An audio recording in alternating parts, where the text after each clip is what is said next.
Hi! மே 4ங்க இன்னைக்கு. என்னன்னு தெரியலங்க. காலையில 7 மணிக்கு டிவி முன்னாடி உட்காந்தேன். இன்னமும் எந்திரிக்கல. வீட்ல எந்த ஒரு வேலையும் நடக்கல. அப்படி ஒரு படபடன்னு இருக்குங்க. அவ்வளோ ஹார்ட் பீட் அடிச்சுட்டே இருக்கு. ஒரு ஒரு பாயிண்ட் ஏறும்போது. ஸோ என்னமோ நடக்க போகுது. மாற்றங்கள் கண்டிப்பா உண்டு. யாரும் பயப்படாதீங்க. ஆனா அந்த அளவுக்கு ஒரு ஃபீலா இருக்குங்க. ஐயோ!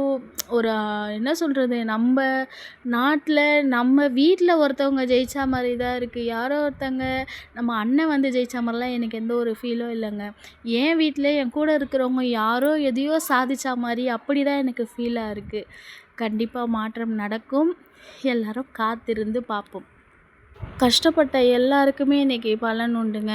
ஸோ ஒரு ஒரு வீடியோலயும் பார்த்துருக்கேன். ஒரு ஒரு பிரச்சாரத்துக்கும் எந்த ஒரு எதிர்பார்ப்பு இல்லாமலேயும் ஒருத்தங்க வேலைய விட்டுட்டும் சரி, காலேஜு, படிப்பு எல்லாத்தையும் விட்டுட்டு அந்த பிரச்சாரத்தில போயிட்டு கலந்துருக்காங்க.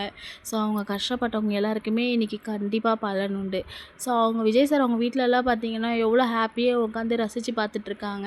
ஸோ அவங்கள விட நாங்க ரொம்ப ஹாப்பியா இருக்கோம். ஏன்னா எங்கள்ல ஒருத்தர் இன்னைக்கு கண்டிப்பா வருவாரு. எப்படியும் 6 மணி வரைக்கும் ஓட்டிகிட்டே இருப்பாங்க. 6 மணிக்கு தான் ரிசல்ட் தெரியும். அதுக்கு முன்னாடி நமக்கு எல்லாருக்கும் தெரிஞ்சிச்சு. சரி காத்திருந்து பார்ப்போம். இந்த வீடியோ பிடிச்சிருந்தா லைக் பண்ணுங்க, கமெண்ட் பண்ணுங்க, ஷேர் பண்ணுங்க, சப்ஸ்கிரைப் பண்ணுங்க.